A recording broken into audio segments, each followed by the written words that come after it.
हम एक्सरसाइज 4.4 का question 6 start करने जा रहे हैं।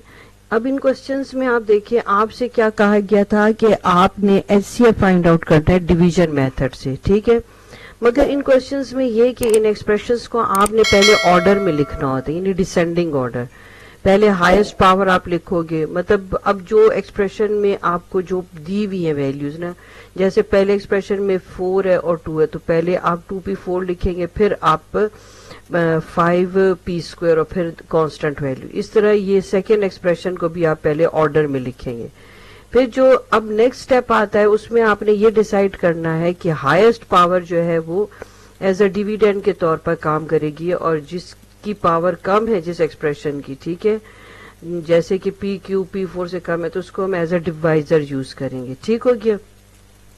अब आप देखें कि क्या आप 5 को ऐसे नंबर से मल्टीप्लाई कर सकते हैं कि 2 आ जाए, या 2 को आप ऐसे नंबर से मल्टीप्लाई कर सकते हैं कि 5 आ जाए? नहीं, ऐसा कोई भी नंबर नहीं है। तो फिर हमने जरा इन एक्सप्रेशंस को अपने लिए थोड़ा सा ठीक भी करना होता है। वो कैसे?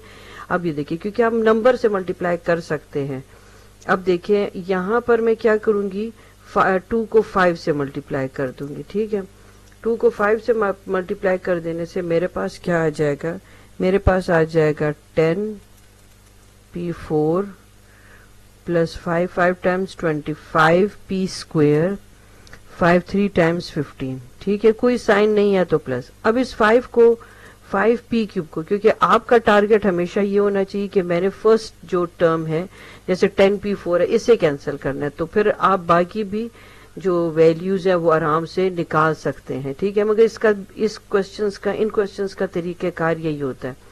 5 को मैं किस नंबर से, किस वेरिएबल से मल्टीप्लाई करूं कि मेरे पास 10p4 बन जाए, तो मैं 2p से मल्टीप्लाई कर दूंगी उसको, ठीक है। अब आप करके देखें, 5 2 टाइम्स 10p4, 2 3 टाइम्स 6, और पावर मल्टीप्लाई हो जाएंगी तो 3, 5 2 टाइम्स 10 और पावर मल्टीप्लाई हो जाएंगी तो p2, और प्लस 3 2 टाइम्स 6 और p। अब ये सारी वैल्यूज आप 2p जो है आपके पास क्वोशंट में चला जाएगा, ठीक है। अब 10p4 आपके पास 10p4 के नीचे आ जाएगा। अगर आप देख रहे होंगे कि यहाँ तो और भी आपके पास डिफरेंट पावर्स हैं, तो होती रहे, आप उसको एक तरफ करके लिख दें, ठीक है। ये इसका तरीकाकार होता है। p² को p² के नीचे आप लिख दें, ये इस तरीके से क्वेश्चन सॉल्व होता है। और बाकी जो 15 है उसका तो कोई है ही नहीं। यहाँ पर साइन चेंज करें आप, ठीक है। अब जो साइन चेंज करें उसको आप कंसिडर करें, same value opposite sign cut जाएंगी। अच्छा, अब आप यहाँ पर पहले लिख दें p³ था कि आपका क्वेश्चन ऑर्डर में रहे, 6p³। फिर आपके पास 25 प्लस 25p² और माइनस 10p², इसमें से आप वैल्यूज को माइनस कर लें तो आपके पास क्या आ जाएगा, 15p², ठीक है। अब p की बारी है, अब माइनस 6p आप लगा रहे। जब आप साइन चेंज करते हैं ना, तो फिर इस दोनों एक्सप्रेशंस को आप उस चेंज साइन के साथ जो है सॉल्व करते हैं, और प्लस 15, ठीक है। अब देखें इस पूरे एक्सप्रेशन में आपको क्या कॉमन दिख रहा है, यानी एक ऐसा नंबर ढूंढे जो सारे नंबर पर डिविजिबल हो, यानी सारी टर्म्स पर डिविजिबल हो, ठीक है। वेरिएबल तो कोई कॉमन है नहीं, और माइनस साइन हम कॉमन ले लेंगे, ठीक है। अब हम कॉमन लेने के बाद ये जब वैल्यू होगी तो ये तो आपके पास एज अ डिवाइजर काम करेगी जब आप कॉमन ले लेंगे, और ये जो वैल्यू आपके 5p³ है अब ये डिविडेंड के तौर पर काम करेगी, ठीक है। अब यहाँ पर देखिए कि आपके पास यहाँ पर एक्सप्रेशन एंड अप हुआ था, इसमें से आपने कॉमन क्या ले लेना है, आपने -3 कॉमन ले लेना है। तो अब ये देखिए आपके पास अंदर क्या रह गया, माइनस माइनस कैंसिल होके आपको प्लस देगा। 3 के टेबल में 6 कहाँ आता है, 2, 3 2 टाइम्स 6 तो 2p³ है, प्लस इंटू माइनस माइनस है, 15 5 3 टाइम 15 है, ठीक है। p² है, माइनस माइनस प्लस हो गया, 3 2 टाइम्स 6p आ गया, प्लस इंटू माइनस आ गया, और 5 3 टाइम्स 15। अब ये जो वैल्यू आप है यूज करेंगे एज अ डिवाइजर, ठीक है। अब यहाँ पर आपके पास आ जाता है, अब -3 को लिखने की कोई जरूरत नहीं है, ठीक है। अब आपने ये वैल्यू जो है एज अ डिवाइजर यूज की, और जो पहले डिवाइजर था अब वो बन गया डिविडेंड, ठीक है। पहले क्या डिवाइजर था, वो था 5p³ था, 3p² था, ठीक है, प्लस 5p है, और +3। अब मसला फिर वही है, 2 को ऐसे नंबर से मल्टीप्लाई करें कि 5 आए, ऐसा तो कोई नंबर ही नहीं है। या तो हम ऐसे कर लेते हैं कि इस 5 को इस 2 से मल्टीप्लाई कर लेते हैं, तो हमारे पास आ जाएगा। फिर हमने अपने लिए एक्सप्रेशन थोड़ा सही कर लिया, तो यहाँ पर आ गया 10p³ आ जाएगा, 3 2 टाइम्स 6p² आ जाएगा, 5 2 टाइम्स 10p आ जाएगा, 3 2 टाइम्स 6 आ जाएगा। ठीक है, अब इस 2p³ को आप ऐसी वैल्यू से मल्टीप्लाई करें। अगर आप कॉन्फिडेंट नहीं है तो आप रफ वर्क यूज करते रहें, कोई बात नहीं, एटलीस्ट आपसे क्वेश्चन तो नहीं गलत होगा ना। ठीक है, अब आप इसको किससे मल्टीप्लाई करें, आप इसको 5 से मल्टीप्लाई कर दे, तो आपके अब जो पहला टर्म है तो आराम से कैंसिल हो जाएगा। ये देखिए 5 2 टाइम्स 10p³ है, 5 इंटू 5 आपके पास क्या आता है, 25 आ जाता है। ठीक है, 25 p आ जाता है आपके पास, 5 2 टाइम्स 10 आ गया p, और आपके पास प्लस इंटू माइनस माइनस, और 5 5 टाइम्स 25। अब ये तो चला जाएगा यहाँ पर इस जगह पर। ठीक है, मैं जरा डिफरेंट कलर यूज करूं ताकि आपको समझ आए। ठीक है, हमने 5 से इसको मल्टीप्लाई किया था। अब यहाँ पर आप लिख लें ये सारा एक्सप्रेशन, साइन चेंज करें जल्दी से आप। अच्छा, अब साइन चेंज कर देते हैं, same value opposite sign cut गए। यहाँ आपके पास ऐड करके 31p² आ गया, ये same value opposite sign cut गए, यहाँ आपके पास 31 आ गया। अब 31 कॉमन ले लें और आपके पास p² + 1 आ जाएगा। ठीक है, अब ये जो है एज अ डिवाइजर यूज होगा और ये डिविडेंड के तौर पर यूज होगा। ठीक है, अब यहाँ पर हम इसको एज अ डिवाइजर यूज कर लेते हैं, और आपके पास जो पहले डिवाइजर था अब वो डिविडेंड के तौर पर अपेयर होगा। ठीक हो गया, ये आपके पास आ गया +2p - 5। अब p² + 1 को आप p² को बेसिकली आप ऐसे नंबर वेरिएबल से मल्टीप्लाई करें कि 2p³ आ जाए, तो बहुत ही सिंपल, 2p है तो आपके पास आ जाएगा 2p³ + 2p। अब 2p तो चला गया यहाँ पर, ठीक है, क्वोशिएंट वाली जगह पर, 2p³ के नीचे 2p³ आ गया और 2p के नीचे 2p, प्लस प्लस या माइनस साइन लगा minus, same value opposite sign cut गए, -p² आपके पास यहाँ पर आ गया और -5।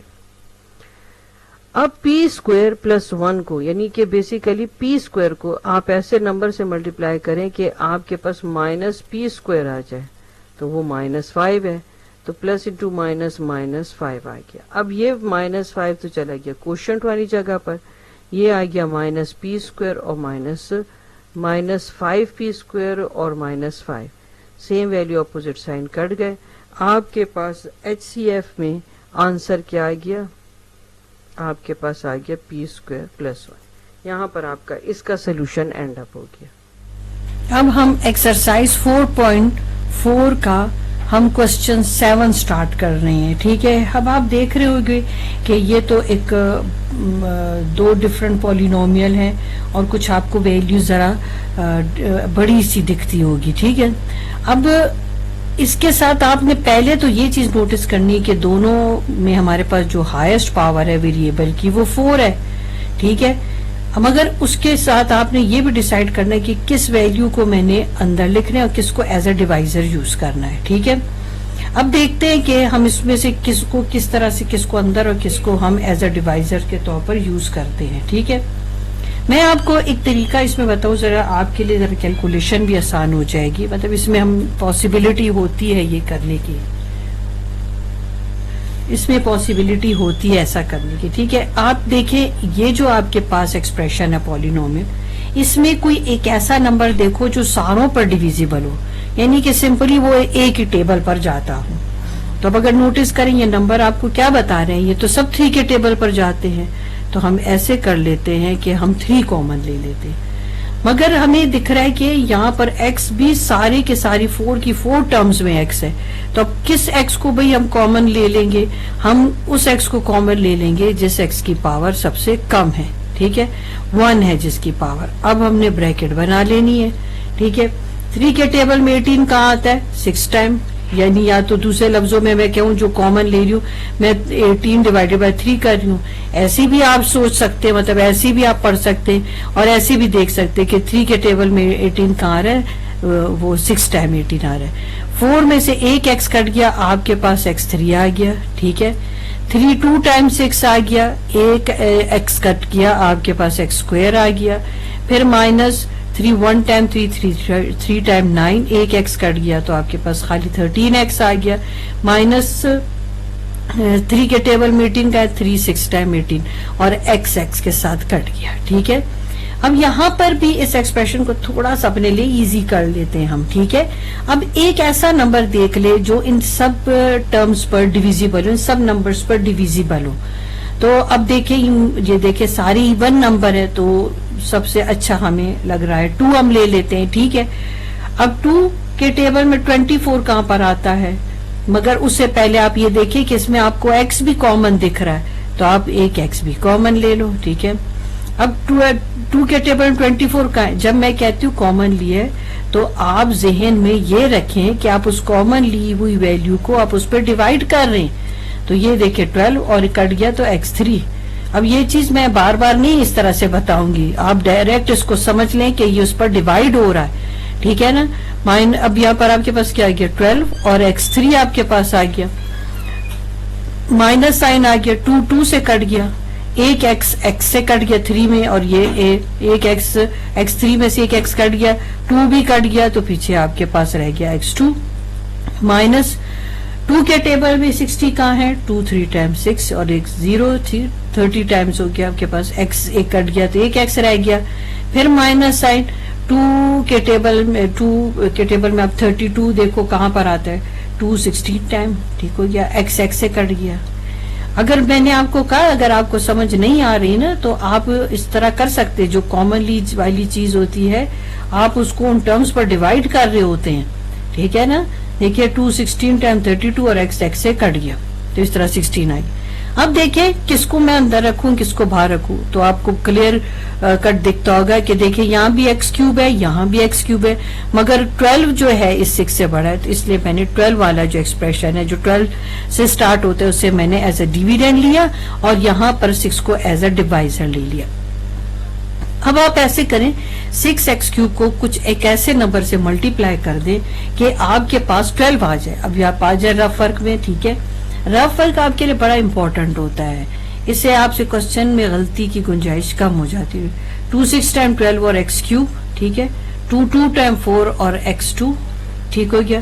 फिर 2 3 टाइम 6 और 2 1 टाइम 2x और 6 2 टाइम 12। अब हमने 2 से मल्टीप्लाई किया था तो 2 चला गया एज अ क्वोशंट, ठीक है, आपने लिखा उसको, और लाइक टर्म्स को आपने कंबाइन करना शुरू कर दिया, ठीक है।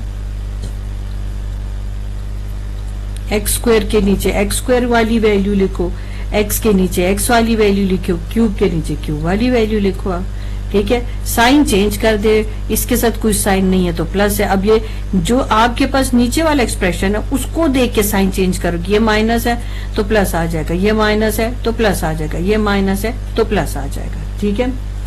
अब ये तो सेम वैल्यू और ऑपोजिट साइन होने की वजह से अब आपने ये वाला साइन नहीं कंसिडर कर, साइन जो है अब आपने ये जो मैं रेड करी ये आप नहीं कंसिडर करोगे, आपने ब्लैक आपको दिख रहा है ना प्लस और माइनस, ये वाले साइन अब आपने कंसिडर करने। अब ये देखिए माइनस एक्स स्क्वायर हो जाएगा और आपके पास प्लस 4x स्क्वायर है। अब साइन डिफरेंट होते हैं तो आप सब्ट्रैक्ट करते हो, एक्स के साथ कुछ नहीं तो 1 ले लो, क्या होता ही है 1, 4 में से 1 गया तो आपके पास क्या रह जाएगा 3 और x स्क्वायर। जब प्लस माइनस में तो आप वेरिएबल सेम लिखेंगे, तो यहाँ पर तो आपके पास आ गया प्लस 3x स्क्वायर, ठीक है। अब माइनस 30x और प्लस 26, जो मैंने ये रेड साइन लगाए अब आप ये कंसिडर नहीं करेंगे, साइन डिफरेंट है तो आप सब्ट्रैक्ट करोगे, 30 में से 26 माइनस करें तो आपके पास 4 आ जाएगा और x, तो माइनस 4x आ गया। इसी तरह 16 और 12 है आपके पास, तो माइनस 16 और अब प्लस 12, तो अब अगर आप सब्ट्रैक्ट करो तो आपके पास क्या आ जाएगा, ग्रेटर का साइन लगेगा, साइन डिफरेंट है तो सब्ट्रैक्ट करोगे और आंसर के साथ ग्रेटर वैल्यू का यानी 16 का साइन लग जाएगा, तो आपके पास आ जाएगा ये -4, यानी 3x square minus 4x minus 4।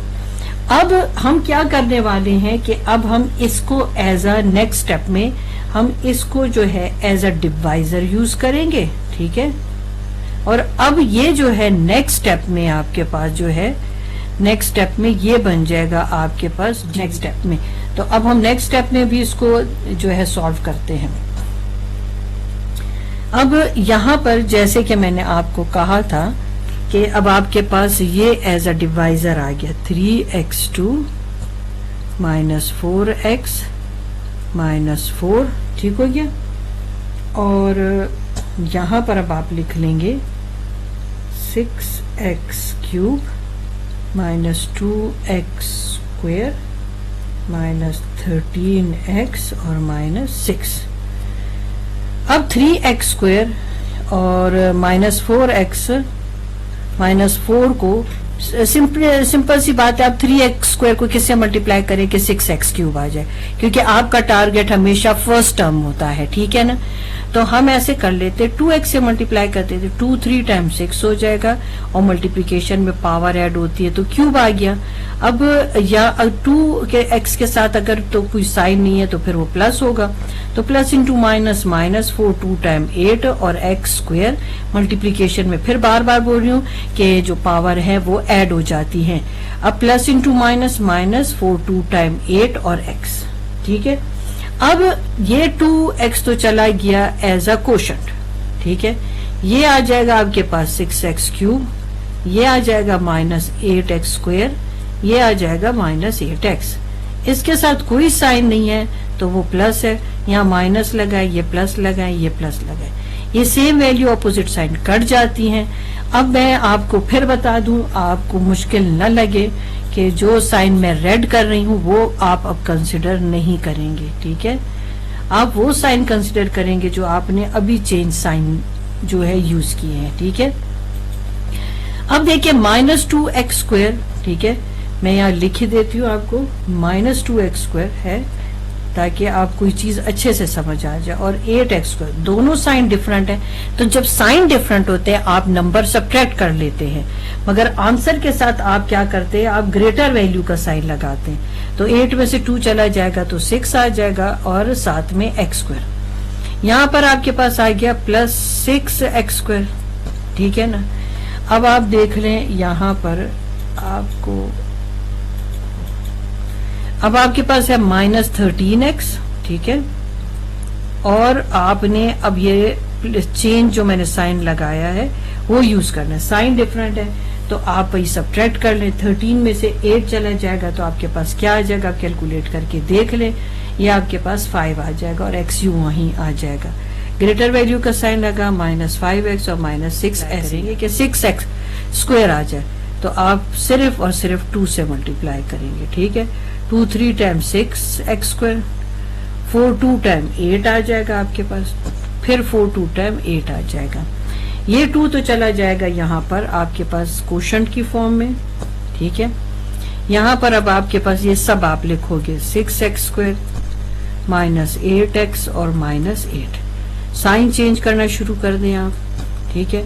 ये कट गया, ये यहाँ पर सब्ट्रैक्ट हो जाएगा। मैं फिर आपको रेड जो साइन लगा के दूं वो आप समझ लेना कि अब वो आप कंसिडर नहीं करेंगे, ठीक है। ये रेड का मतलब है अब आप कंसिडर नहीं करेंगे, जो साइन मैंने चेंज लगाया है आप वो कंसिडर करेंगे। अब माइनस 5x और प्लस 8x सब्ट्रैक्ट हो रहे हैं तो आपके पास 8 में से 5 जाएगा तो क्या हो जाएगा, 3 आ जाएगा। अब माइनस 6 और प्लस 8 अगर सब्ट्रैक्ट हो जाएंगे तो आपके पास साइन डिफरेंट हो तो सब्ट्रैक्ट हो जाता है, आपके पास क्या आ जाएगा 3x प्लस 2।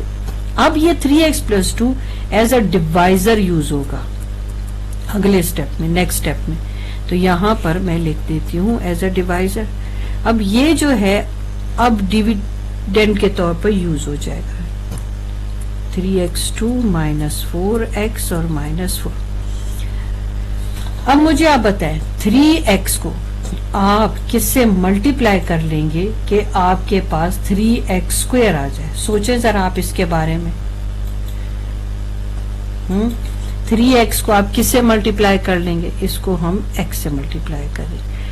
अब 3x और x मल्टीप्लाई होंगे, कोई भी नंबर नहीं होता तो 1 समझ लें कि वहां पर 1 है। 1 इंटू 3 3 और x into x x square, 1 into 2 plus sign आ गया, कोई साइन नहीं है तो प्लस है, तो प्लस इंटू प्लस प्लस ही होता है, 2 और x आ गया। अब ये x तो चला जाएगा यहाँ पर क्वोशंट की शक्ल में, आप यहाँ पर लिख देंगे लाइट टर्म, ठीक है। ये आपके पास साइन अब चेंज लगेंगे, ये हो गया, ये हो गया, same value opposite sign cut जाएगा, -4। फिर मैं आपको बताई दे रही हूँ कि -4x और -2x आप कंसिडर करेंगे, ठीक है। जो साइन आप चेंज लगाते तो -6x आ जाएगा, -6x आ गया आपके पास, ये -4 ऐसे ही आ गया। अब 3x + 2 को आप ऐसी कौन सी वैल्यू से मल्टीप्लाई करेंगे, ख्याल से जी मल्टीप्लाई करना, साइन भी आपका माइनस होना चाहिए, ठीक है। जिस वैल्यू को आप मल्टीप्लाई करेंगे कि आपके पास -6 आ जाए तो वो हो जाएगा, एक तो माइनस साइन होना चाहिए, दूसरा उसका नंबर 2 होना चाहिए। तो plus into minus, -2 3 times 6, minus into plus, -2 2 times 4। अब ये -2 तो जाएगा इधर आपके पास क्वोशंट में, और ये आ जाएगा -6 और -4। आप साइन चेंज करेंगे, जैसे ही आप साइन चेंज करेंगे तो ये देखिए सेम वैल्यू और ऑपोजिट साइन होने की वजह से, ये देखिए मैं साइन ये जो रेड लगा देती हूँ ये आपने कंसिडर नहीं करना होता। तो -6x और +6 है। याद रखना कि जब भी आपके पास वैल्यू सेम हो और साइन ऑपोजिट हो तो वो वैल्यू कट जाती है, तो ये भी कट गई, और यहाँ पर भी कोई ऐसी ही सिचुएशन है। ये आपका सोल्यूशन यहाँ पर हो गया। जो 3x + 2 आपको मिला वो आपके पास क्या था, HCF। मगर एक मिनट, एक और भी चीज आपकी HCF में पीछे रहती है, मैं आपको दिखा दूं। आपको याद है कि क्वेश्चन स्टार्ट करने से पहले आपने कुछ कॉमन लिया था, ठीक है। जब भी हम हाईएस्ट कॉमन फैक्टर ढूंढते हैं तो देखते हैं कि वो वैल्यू दोनों एक्सप्रेशन में एग्जिस्ट करे। तो 3 और 2 तो डिफरेंट है, अगर हमने कॉमन लिया था तो x लिया था, ठीक है। वो इस पूरी कैलकुलेशन में तो इन्वॉल्व नहीं था, मगर हमने लिया था। अब वो दोनों इन पॉलिनोमियल में एग्जिस्ट करता है, तो जब हम आंसर लिखेंगे तो हमने आंसर में उसको मेंशन करना होगा, ये वो x था। अब ये पूरा एक्सप्रेशन आपके पास HCF के तौर पर काम करेगा। चाहो तो इसको बंद करके लिखो, चाहो तो आप इसको खोल के लिखो ऐसे, ठीक है, मगर ये आपका आंसर है, ठीक हो गया। चलिए अब हम नेक्स्ट क्वेश्चन देखते हैं, क्वेश्चन नंबर 8। ये आ गया जी आपका क्वेश्चन नंबर 3 पॉलिनोमियल एक्सप्रेशन दिए हैं, तो कोई मसला नहीं है, आपको मेथड आता है। आप दो कोई से पॉलिनोमियल लेने, उन दोनों को आपस में डिवाइड करने, फैसला उसी तरह आप लें कि जो आपके पास पावर ग्रेटर है आप उसको एज अ डिविडेंड के तौर पर ले लो, और जिसकी आपको पावर कम लगती है उसको आप एज अ डिवाइजर ले लो। और अगर पावर सेम है तो जिसके साथ नंबर ज्यादा है तो उसको आप अंदर ले लें, जिसके साथ नंबर जैसे कोफिशिएंट है कम है तो उसको बाहर ले लें। फिर बाकी चीज काम जो है वो मल्टीप्लीकेशन और डिवीजन के थ्रू हम कर लेंगे, ठीक है। अब देखें मैंने क्या किया, ये 3 पॉलिनोमियल एक्सप्रेशन में से पहले तो 2 पिक कर लिए कि ये वाला ले लिया, एक वाला ये ले लिया।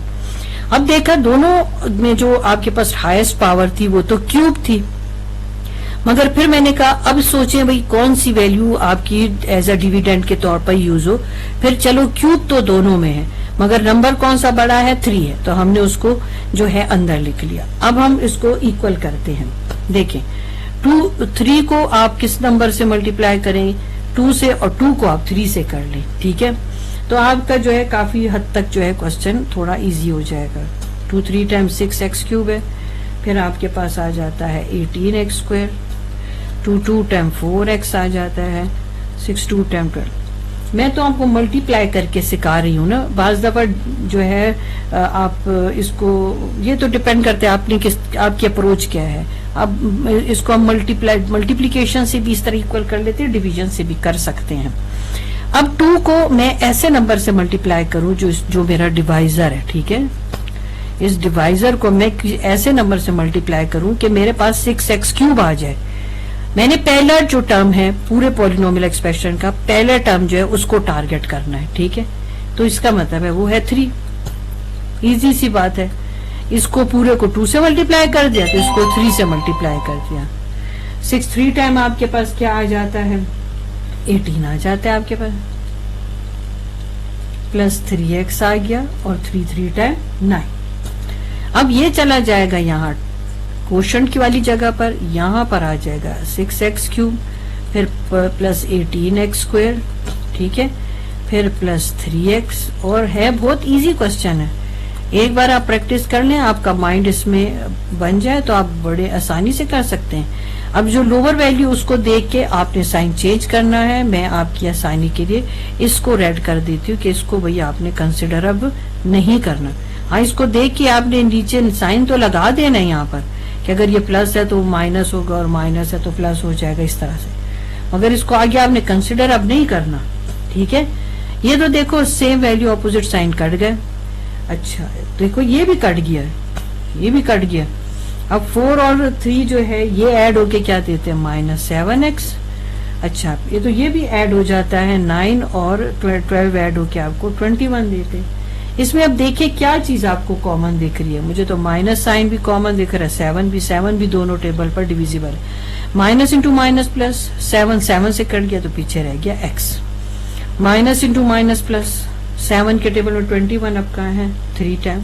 मैं फिर आपको कह रही हूँ जो चीज आप कॉमन ले रहे हैं आपने अपने जहन में, जिसको आप मेंटल मैथ्स कहते हैं, आपने उसमें इसको डिवाइड करना है इन दोनों पर। माइनस माइनस कट के प्लस हो गया, 7 भी कट गया तो पीछे रह गया x। माइनस और माइनस प्लस हो गया, ठीक है, 7 3 टाइम 21, ठीक हो गया। तो ये आप अपने जहन में कर सकते हैं। अब ये बन जाएगा, ये जो इस पॉलिनोमियल के लिए अब ये बन जाएगा एज अ डिवाइजर, और ये बनेगा अगले स्टेप में डिविडेंड।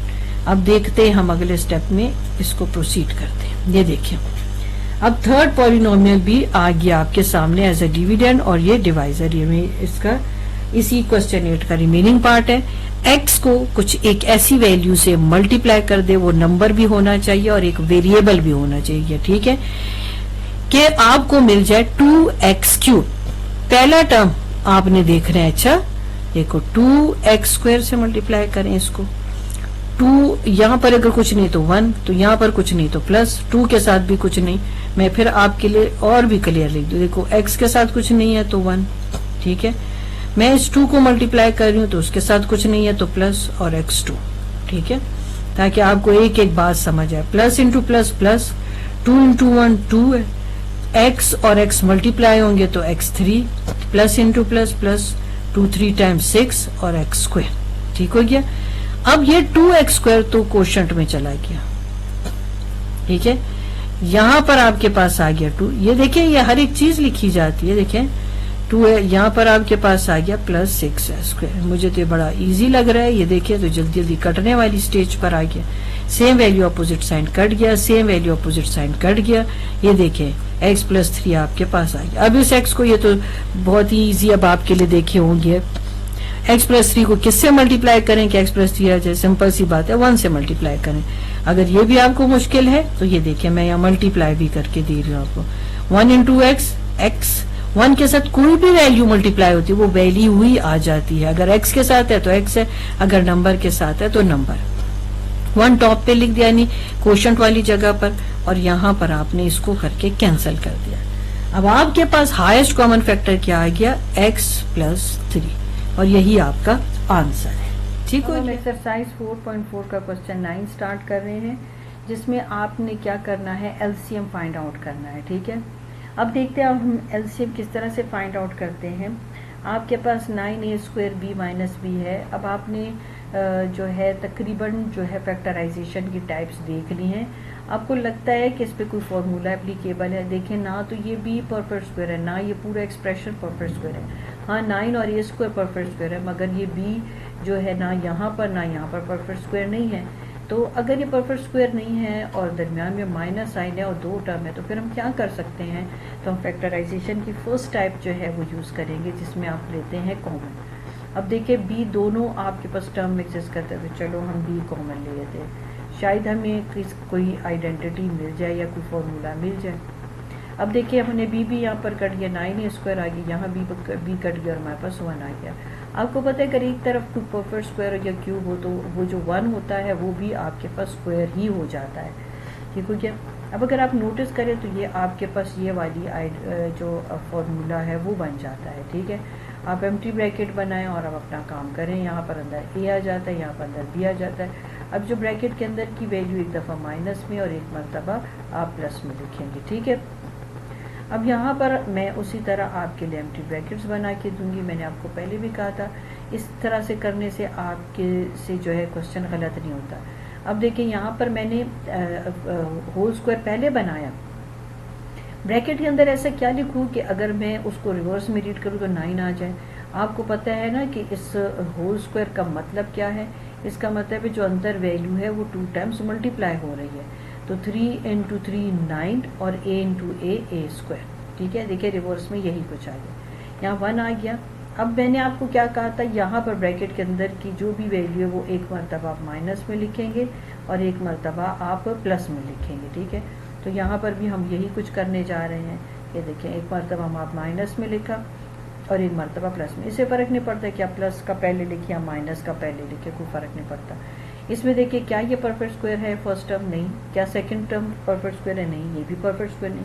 दरमियान में प्लस साइन है, यानी कि समझो कि कोई उम्मीद ही नहीं है कि आप इस पर कोई फार्मूला अप्लाई करेंगे, क्योंकि 2 टर्म वाला तो ऐसा कोई फार्मूला है ही नहीं।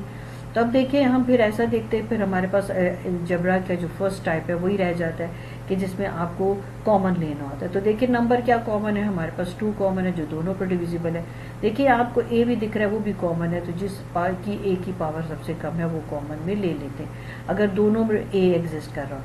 तो 2 के टेबल में 6 का है 3 टाइम, ए के ए कट गया तो आपके पास ए रह गया प्लस, और 2 तो पूरा ही कट गया।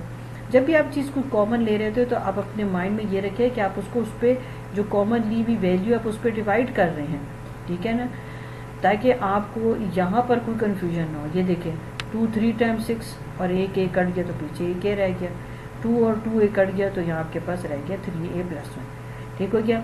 अब हम जब एलसीएम लिखते हैं ना, मैं आपको बताऊँ एलसीएम लिखने का फॉर्मूला क्या होता है कि एक आप कॉमन वैल्यू लेते हो जो आपको इन दोनों टर्म के फैक्टराइजेशन या आपने उसको सिंप्लीफाई करने से फाइंड आउट किया, और एक आपके पास अनकॉमन वैल्यू होती है। अब कॉमन वैल्यू क्या है इसमें, देखिए 3a + 1 3a + 1, मुझे तो यही कॉमन दिख रही है तो आप लिख लेंगे 3a + 1। अब वो सारी वैल्यू जो कॉमन नहीं है, यानी जिसकी कोई पेयर ऐसे एग्जिस्ट नहीं करते दोनों टर्म में, तो आप ले लें 2ab और ले लें 3a - 1। अब दोनों को आप कंबाइन कर लें तो आप ऐसे कर लो, ज़रा ऑर्डर में लिख लो, ठीक है। तो आपके पास आ जाएगा 3a + 1 और 3a - 1। अगर आप नोटिस करें तो यही थर्ड आइडेंटिटी है, थर्ड फार्मूला है। तो अब आप क्या करें, इसको आप ऐसे कर लो, ठीक है। या 3a हो जाएगा या 1 हो जाएगा, यहाँ पर कर लेते हैं। तो यहाँ पर आपके पास आ जाता है, अब ये है, मैं और मज़ीद सिंप्लीफाई करूँ 2ab, ये आपके पास आ गया 9a² और ये -1। आप ब्रैकेट खोल लें तो आपके पास आ जाएगा 18a³ माइनस इस 2ab को a से मल्टीप्लाई करें तो 2ab। तो ये आपके पास आ जाता है एलसीएम, ठीक हो गया। ये तरीका है आपके पास एलसीएम लेने का। तो इस तरह से आपने देखना है कि आप उसको फैक्टराइज कैसे कर सकते हैं और उसका आंसर आप कैसे निकाल सकते हैं। अब हम नेक्स्ट क्वेश्चन करते हैं। अब इसमें देखिए क्वेश्चन नंबर 10 में, ठीक है। अब देखें क्या आपको लग रहा है कि कोई आपके पास फॉर्मूला इस पे अप्लाई हो रहा है, ठीक है। देखिए यहाँ p³ है और यहाँ q है, यहाँ p है और q³ है, और जब आपको लग रहा हो कि कोई फॉर्मूला अप्लाई नहीं हो रहा तो बस फिर कॉमन ले लें। अब क्या कॉमन लिया जाएगा, यहाँ पर हम p कॉमन ले लेते हैं और q। अब हमने p और q ही कॉमन क्यों लिया, देखिए भाई p दोनों टर्म में एग्जिस्ट कर रहा है, ये 2 टर्म्स हैं और p की पावर सबसे कम है, वही हमने लेना है। अब q भी दोनों में एग्जिस्ट करता है टर्म में, मगर वो q लो जिसकी पावर कम है, ठीक है। ब्रैकेट बना लें आप, यहाँ पर p से कट गया तो आपके पास आ गया p², q के साथ कट गया, उसको लिखने की कोई ज़रूरत ही नहीं। p से कट गया और a q से कट गया तो q² आ गया, ठीक है। अब ये देखिए आपके पास ये फिर आपके पास ये वाला जो फार्मूला है ये अप्लाई हो रहा है, फिर आप एम्प्टी ब्रैकेट बनाए उसकी फिलिंग शुरू कर दें, ठीक हो गया। ये देखिए ये मैंने एम्प्टी ब्रैकेट बना ली, यहाँ p लिखा, यहाँ q लिखा। p/q को जो है इसको तो आप डिस्टर्ब मत करें, आप p - q करें और p + q करें, ठीक है। एक तरफ तो हमारा जो सोल्यूशन था एक एक्सप्रेशन तो हमारा सिंप्लीफाई हो गया। चलिए अब इस पर हम काम करते हैं। मसला वही है कि 2 टर्म्स हैं और ना तो कोई परफेक्ट स्क्वायर है दोनों तरफ से कम्प्लीटली, तो फिर हमारे पास एक ही पॉइंट बचता है कि हमने कॉमन लेना। अब हम ले लेते हैं कॉमन पी स्क्वायर और क्यू स्क्वायर। वही बात है जो दोनों टर्म में एग्जिस्ट करे और जिसकी पावर कम हो। तो पी स्क्वायर हमने लिया क्योंकि पी 5 था, P2 हमने सेलेक्ट किया, Q5 में क्यू स्क्वायर लिया क्योंकि हम स्मॉलेस्ट पावर वाली वैल्यू को कॉमन लेते। पी आर रखा, क्यू स्क्वायर से कट गया, मगर 5 में से अगर 2 आप माइनस करो तो पीछे क्या आ जाता है, 3 आ जाता है। इसका मतलब है कि P2 तो कट गया तो पीछे P3 रह गया और यहाँ पर Q3 रह गया। अब ये वाला जो आपके पास एक्सप्रेशन है ये आपको एक फार्मूला की तरफ ले जाता है। मैं इस PQ के भी 2 तो पीछे क्वेश्चन, तो इस पर हमने क्वेश्चन किए हुए हैं। यहाँ पर P की जगह ये Q की जगह, ये P की जगह ये Q की जगह। अब देखिए अगर हमने फार्मूला सीखा हो, ये देखिए तो P यहाँ पर भी P और यहाँ पर भी P, ये Q और ये Q की सेकेंड प्लेस। अब आप इसे ओपन करें तो अगर आपने फार्मूला आपको आता है ना तो फिर ये एम्प्टी ब्रैकेट बनाना कोई इतना मसला नहीं है, बल्कि इसे क्वेश्चन ज़रा इजीली हो जाता है, आपको फैसला नहीं करना पड़ता, आपका फैसला करना आसान हो जाता है। अब ये देखें P स्क्वायर P क्यूब। अब देखें अब आपने तो एलसीएम देना है ना, एलसीएम लेना है, तो एलसीएम में आप लेते हो कॉमन और जो कॉमन नहीं है, ठीक है, अनकॉमन। कॉमन ढूंढना शुरू करते हैं जल्दी जल्दी से, ठीक है। देखिए कॉमन क्या कौन है, पी क्यू यहाँ पर भी है, पी क्यू यहाँ पर भी है, पी माइनस क्यू यहाँ पर भी है, पी माइनस क्यू आपके पास यहाँ पर भी है, ठीक है। हमने कॉमन पहले लिख दिया पी क्यू और पी माइनस क्यू, ठीक हो गया। अब हम वो वैल्यू देख लेते हैं जो आपकी कॉमन नहीं है। अब क्या कॉमन नहीं है, देखिए P plus Q, P Q और ये पूरा एक्सप्रेशन, ठीक है। P Q P plus Q, मैं पहले फॉर्मूला आपको सिखा रही हूँ, ठीक है ना, मैं आपको फॉर्मूला सिखा रही हूँ ताकि आप क्वेश्चन का पूरा जो है ये मतलब समझे। सब वैल्यू ये मल्टीप्लाई है तो पी क्यू को पी क्यू से मल्टीप्लाई करें तो पी स्क्वायर और क्यू स्क्वायर है। अच्छा अब आप ऐसे कर ले, देखिए कि अगर मैं इस माइनस वाले एक्सप्रेशन को इसके साथ कंबाइन कर दूँ, ठीक है, तो मेरे पास तो ये बन जाएगा एक फार्मूला, फिर से फार्मूला बन जाएगा, वही फार्मूला जो आपने ऊपर खोला था, ठीक है, ये फिर वही फार्मूला बन जाएगा और यही आपका एलसीएम है, ठीक हो गया।